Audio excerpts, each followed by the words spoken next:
Parang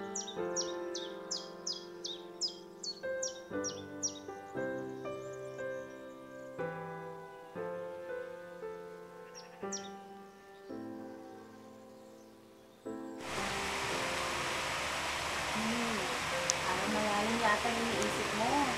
Kaya, naalala ko na kasi siya eh. Oo nga mo. Parang kahapon lang. Oo nga eh. Mga ganito ang gusto niya.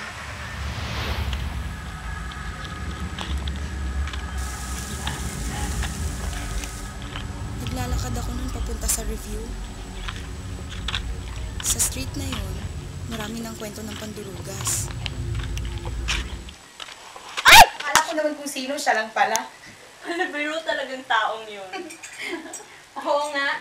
At kapag tumawa siya, yung bang, ano ba yun? Yung bang hearty laugh? Oo nga. Tama. At I can still remember kung gaano niya kalabang pagkanta.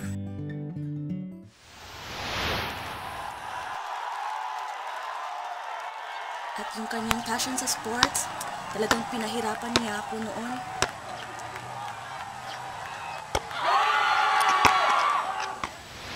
Miss ko na siya. Sana andito pa rin. Andito lang naman siya eh. Sa bawat isa sa atin. Oo nga. At I'm sure, nasa better place na siya ngayon. Ay, naku, tama na yan. Group hug!